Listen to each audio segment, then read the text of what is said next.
In just a moment, X minus 1. But first, your home will be filled with the voices of top entertainers and fascinating experts in the homemaking field tomorrow, when Virginia Graham and Mike Wallace bring you another broadcast of NBC's Weekday. Among the special guests is Rita Gam, Hollywood star and one of Grace Kelly's prospective bridesmaids. And Rita will be joined by a singer whose unique style is well known to his many fans, Johnny Ray. Then from Britain, it's actor Trevor Howard. Meet them all tomorrow when NBC's Weekday brings you another day of fact and fun on this station. Now, stay tuned for X minus 1 on NBC.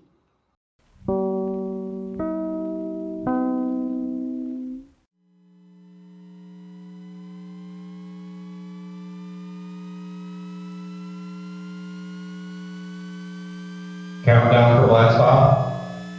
X minus 5, 4, 3, 2, X minus 1, fire. From the far horizons of the unknown come transcribed tales of new dimensions in time and space.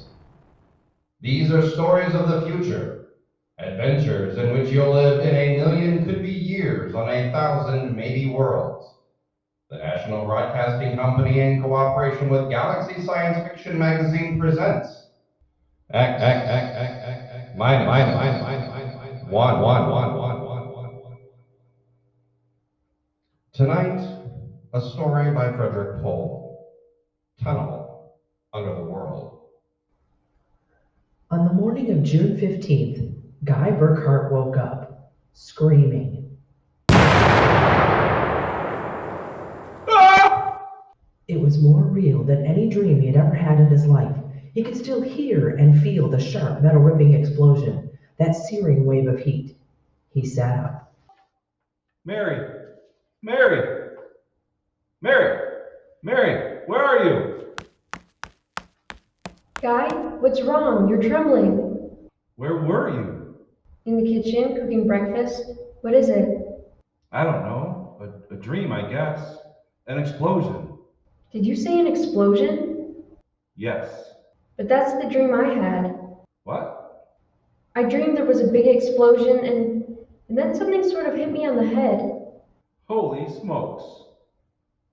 Maybe there really was some sort of explosion, and it started us dreaming. Well, there'll be an explosion down at your office if you don't hurry and get to work.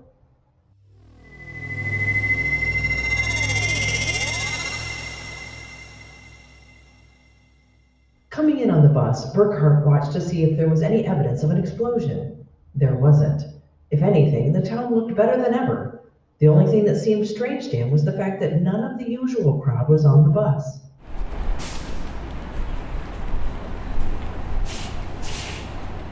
He was a little relieved when his old pal, Henry Swanson, finally got on. Oh, Henry. Pardon me, sir. Henry, what's the matter with you? It's me, Guy Burkhart. Burkhart?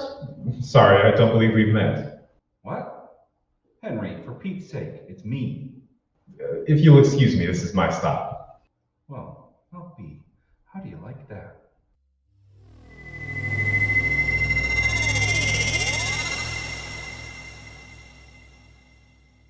Guy Burkhart got off in front of the gigantic Contro Chemical Building, took the elevator to the 98th floor, where he had worked in the accounting department for 12 years.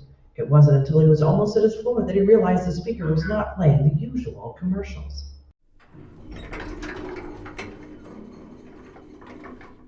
Friends, are you happy with your present home freezer? Of course not. Well, the answer to your problems is a Feckle freezer. Feckle freezers are better freezers. Most wives would do anything for a Feckle freezer. Friends, are you happy with your present home freezer?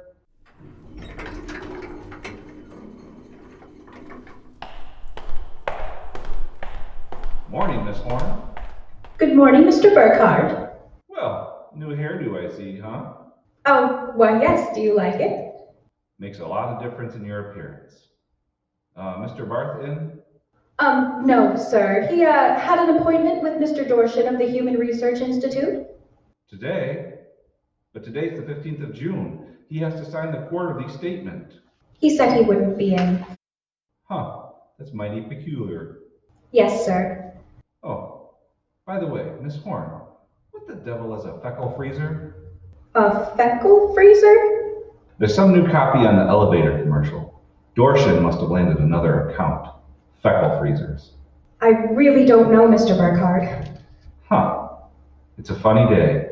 Can't quite put my finger on it, but there's something strange going on.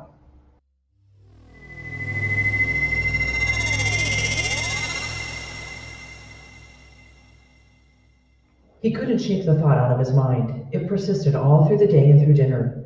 He was still brooding as he and Mary got ready for bed. Tired, dear? No? Anything wrong? I don't know. Well, I guess I'll get a good night's sleep. Coming? I think I'll sit up and read for a while. Oh, good night, darling. Good night, dear.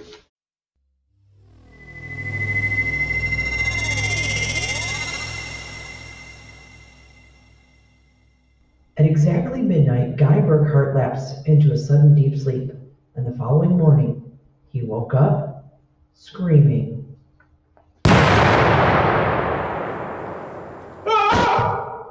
Darling, what is it? What's wrong? Nothing. Bad dream, I guess. Oh, you gave me such a shock. I seem to be having a lot of nightmares lately. Really? Yes, the one I had yesterday. This was the same. A big explosion, and then nothing. You had a dream yesterday? Well, of course I did. You had the same sort of dream. Guy, you're mistaken. I don't remember dreaming. Oh, now Mary, you told me. Guy, you're mistaken. But Mary. Maybe you dreamed I had a dream. Maybe. Well, yes, I might have done that, I suppose.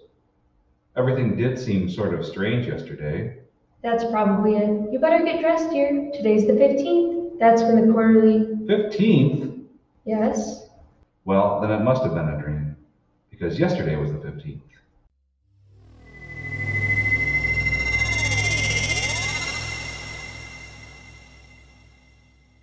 Guy Burkhardt got up, dressed, ate breakfast, and took the usual bus to work. Once again, everything seemed even brighter and newer than usual.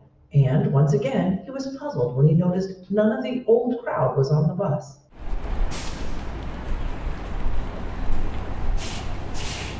Pardon me, please.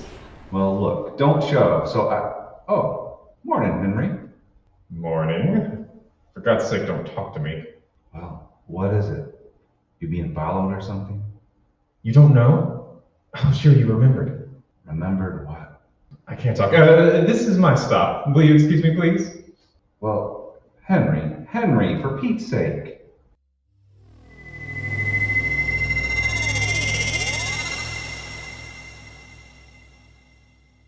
As in yesterday's dream, Guy Burkhardt got off at a stop and took the elevator to the 98th floor. The speaker in the elevator purred a new commercial this time.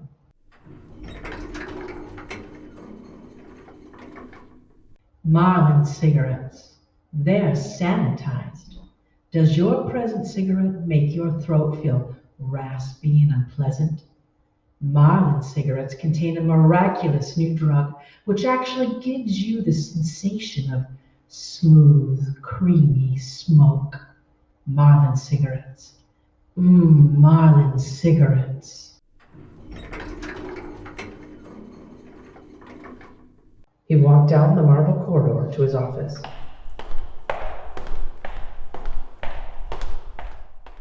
Good morning, Mr. Burkhardt. Good morning, Miss Horn.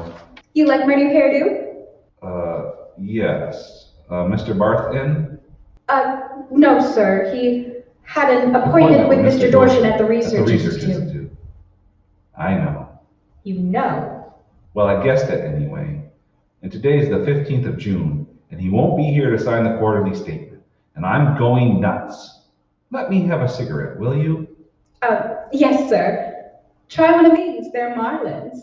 I've never heard of Marlins before today. What are we, a bunch of guinea pigs for Dorshin's new advertising accounts? Is something wrong, Mr. Burkhardt? Wrong. Ho ho, perish the thought, Miss Horn, perish the thought.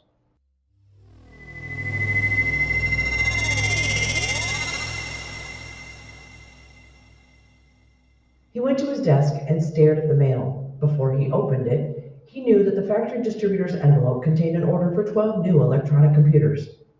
He knew that the development journal contained an article about a new method of transprinting selective brain circuits of human engineers onto the electric brain circuits of robot engineers to facilitate the operation of automatic factories.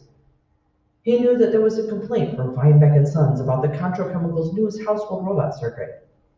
After a long while, he forced himself to open them. They were exactly as he suspected. Hello? This is Swanson, Henry Swanson. What is it? Do you remember? Remember what? Just remember. All right, now listen, Henry. Let's stop playing games. Yesterday, either I was dreaming or you snubbed me on the bus. Today, the same thing happens. Oh, you do remember, thank heavens. I thought so when I saw you, but I couldn't be sure.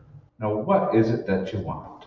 Listen, tomorrow morning when I get off the bus, you get off with me. Be casual, they may be watching. Who may be watching? Swanson? Hello? You bust, Mr. Burkhart? Yes, I'm still out of cigarettes. Would you buy me a pack of Kelvins? Wouldn't you rather have Marlins? I smoke Kelvins. But Mr. Burkhart, Marlins have that soft, creamy smoke that's so soothing to your throat. Oh, you really believe that stuff? Well, it's true. I wouldn't say this, Mr. Burkhart, except that, well, I've gotten to know you pretty well and I've grown to admire you so much. I see. You wouldn't mind, Mr. Burkhart, if I told you that for months now I've wanted to, well, just comfort you. I know how troubled you've been. Well, you've never mentioned your feelings before, Miss Horn. April. My first name's April. Uh-huh. Well, that's a pretty name. You see, I do have your welfare at heart. That's why when I see you smoking Kelvins and I know Marlins are so much better, won't you let me buy some of them for you, huh? Well, I suppose so. Why not? Bring me a carton. Oh, thank you, Mr. Burkhart. Guy. I think you ought to go. I'll be back.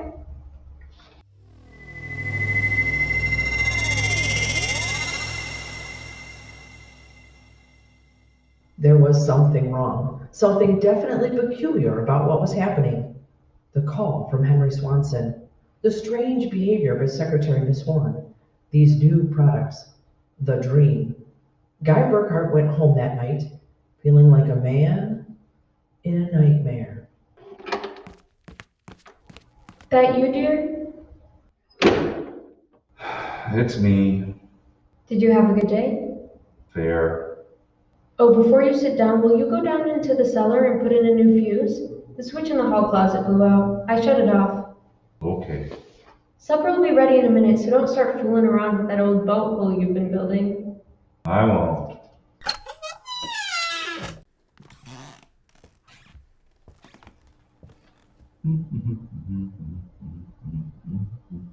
Mary? Mary! What is it? Come down here. Hurry up! What is it?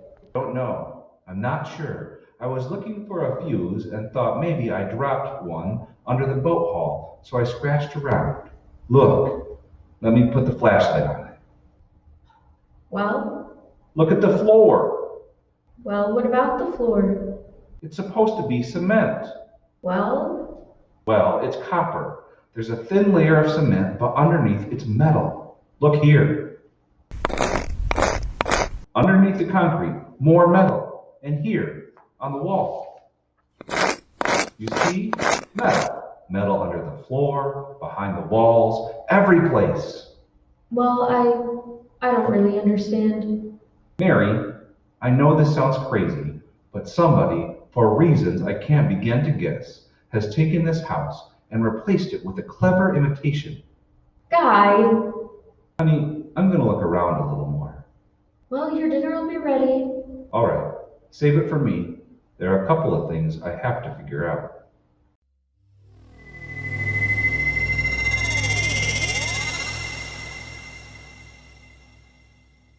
The following morning, Guy Burkhart woke up, screaming. He dragged himself into the kitchen where his wife Mary was preparing breakfast and discovered it was still June 15th. Mary? Mary, where's the morning paper? Where is it? Outside the door, I guess.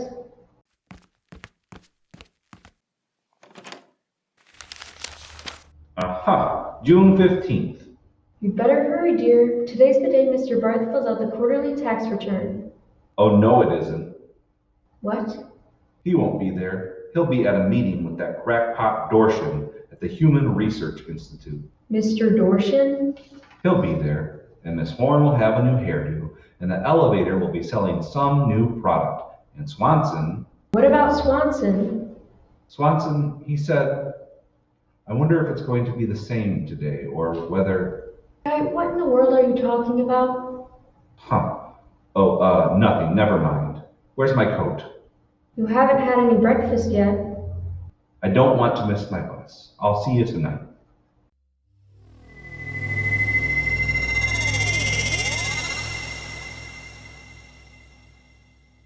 Guy Burkhart got on his bus. There were the same unfamiliar faces, the same unusually new-looking buildings, the same unusually bright sunshine, and on the customary corner, Henry Swanson, pale and furtive, climbed aboard.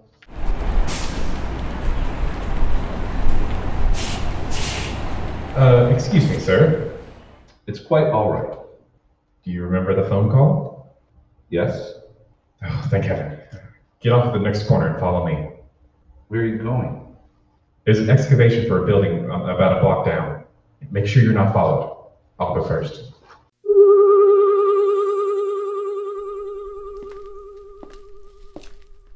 Burkhart, here, behind the fence. All right now, Henry. What's this all about? Just a minute. I want to make sure your work followed. Followed by whom? By them, of course. And just who are they?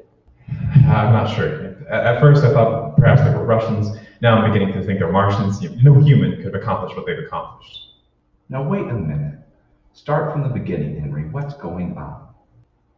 Look, Burkhart, peculiar things have been happening to you, right? Yes? A lot of your friends missing. Your house seems changed. Yeah, there's something stranger than that. The date. Today is June 15th. Yet I could swear that yesterday was June 15th. And the day before that.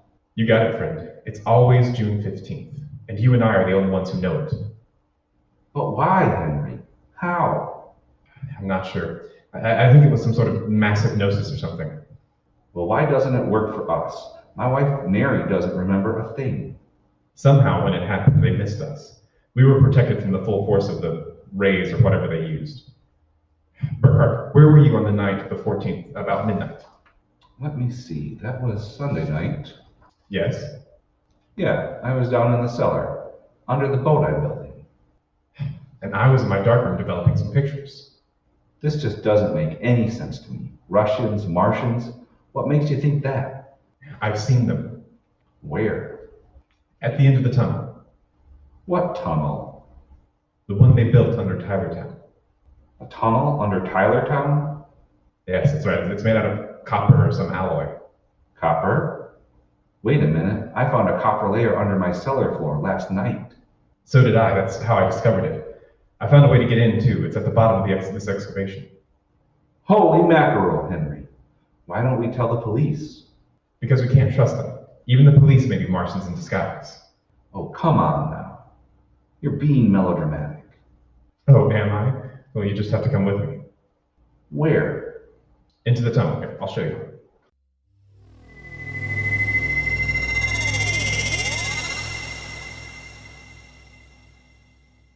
Henry Swanson led Guy Burkhart to a small hole in the side of the excavation. There, he removed a cutout piece of metallic substance, and they crawled into a dimly lighted tunnel. They walked for what seemed to be 2 miles until Swanson held his fingers to his lips. We've got to be quiet now. Henry, this is fantastic. They've got a tunnel right under the whole town.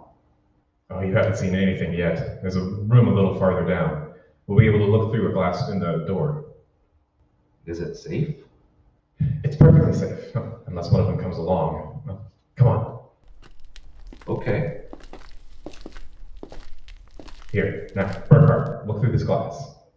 Now, just so I know I'm not completely insane, tell me what you see. Good Lord. Well? A tremendous panel with dozens of telescreens, in front of each a servo robot. They seem to be computing something. Yes, I've watched them. They're evaluating data from some screens. Evaluating? Why not? Each of them has part of a human mind, remember that? It's against the law to transfer an evaluating circuit from a human brain to a robot. Burkhart, whoever is conducting this monstrous experiment is operating far outside the law. Have you gotten a chance to look at the data on those screens? No, I've been afraid to go in. There might be a warning circuit somewhere. Well, if we knew what those robots were working on, we could go to the authorities. I'll risk it if you will. All right, it's worth a chance. We're lost anyway. Okay, open the door. So far, so good. Come on, let's take a look at that data. But don't interfere with the robots. Don't worry. Here, let's look at this screen. Listen to this. Tests in the 47-K12 group with Marlin cigarettes hold 80% using the soft, feminine approach. Indications are that the extension of this approach would influence at least 70% nationwide. The direct elevator pitch pulled only 10%. This should be abandoned and a new series of high persuasion personal elements introduced. Henry, do you know what this means? No, I haven't the faintest idea. Well, I don't blame you. This is crazy, but it fits the facts when I think about it. Do you know who's behind this? Martians? No, not Martians. Henry, humans. What?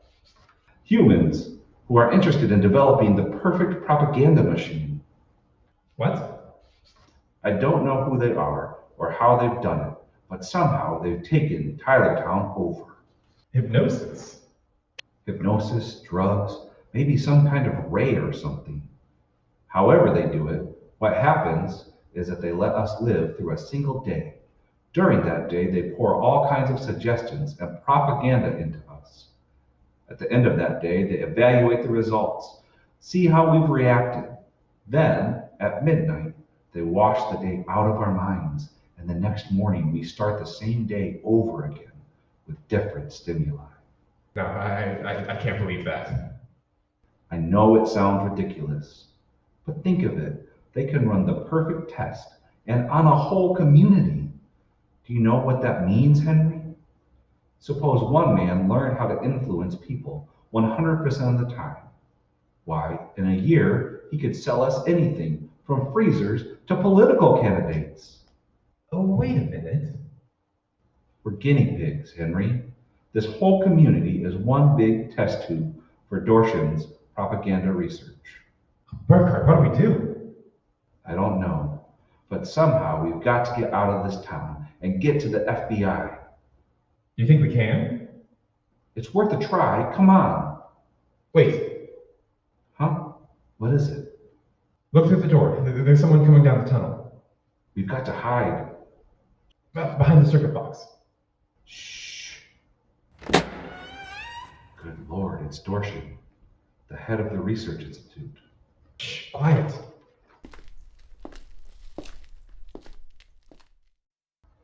All right, Burkhart, come out. We know you're in this room. Miss Horn has informed us that you remember. I must warn you that it is useless to buck us. Come out peacefully. Let our maintenance crew adjust you properly, so you don't remember from one experiment to the next. It will be quite painless. If you don't come out peacefully, we'll have to get you. Henry, take this wrench. When I give the word, jump it. But he may be armed. Well, We've got nothing to lose. Very well. I'm coming after you. Now!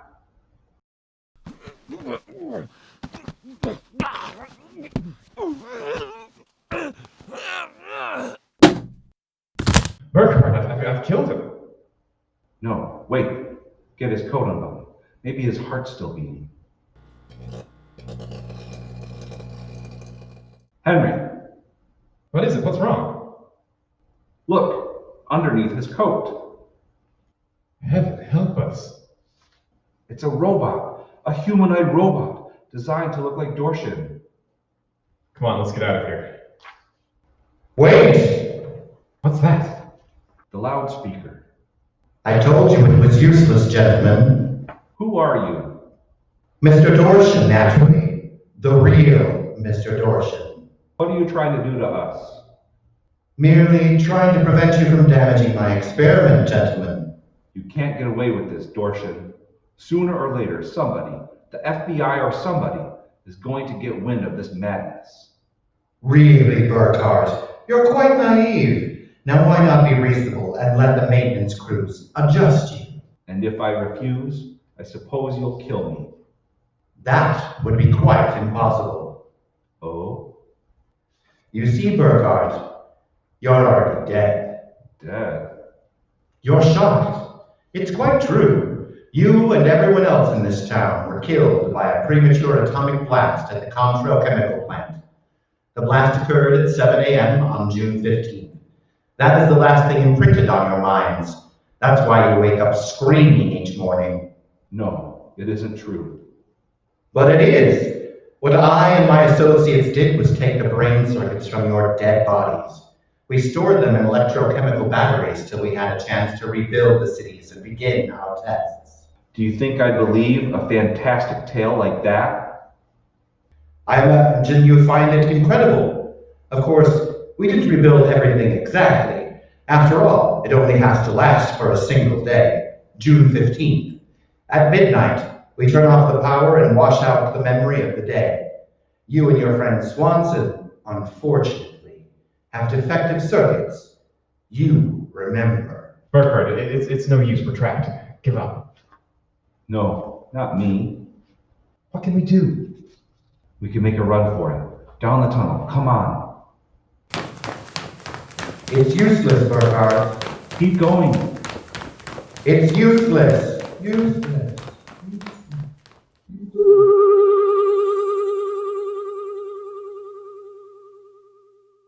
Burkhardt, it's no use. You go ahead. I'm finished.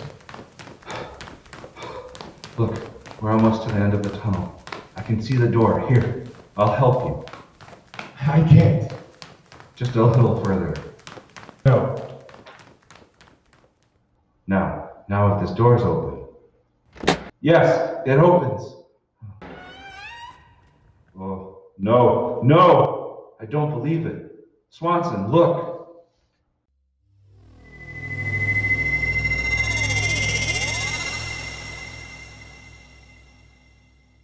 They were standing on the ledge of a smooth, finished metal. At their feet, the ledge dropped away into a chasm so deep they could not see the bottom. Beyond was only a glare so bright that their eyes could not stand to look into it. And yet, just as the limit of their vision, something towered. Something so huge it was almost inconceivable. Something that... Burkhardt. Yes? This is Dorshin. Now do you understand why it's useless? The great looming figure moved closer. It seemed to take shape now. And yet it was so gigantic as to be unbelievable. It came closer. The glare was partially blocked, and then Guy Burkhardt knew that the towering shape was none other than Dorshin himself. You see how I did it, Burkhardt? I took your brain circuits and had them reduced so they could be transformed to tiny humanoid mannequins. That's what you are, Burkhardt. A tiny miniature of yourself. And this city, the whole experiment I'm conducting, is built on a tabletop.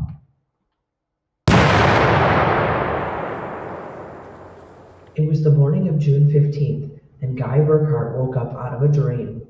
screaming.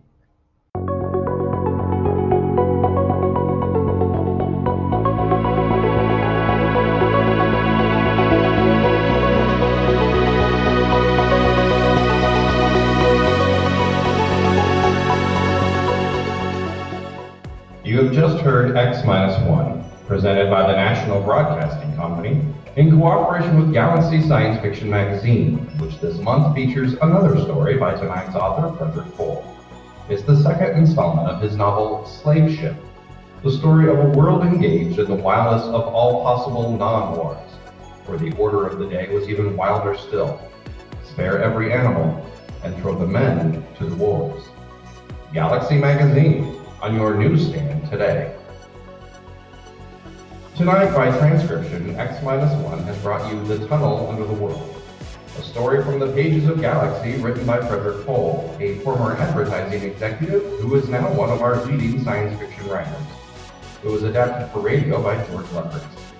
Featured in the cast were Joanne McClanahan, Eric Carlson, Shannon Cody, Daniel Reagan, Matt Osterberg, Catherine Langel, Roy Sofani, Byron Clue.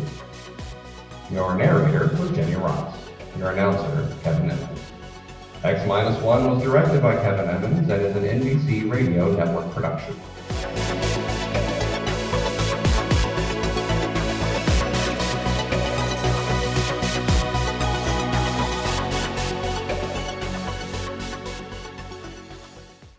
WFVP Radio.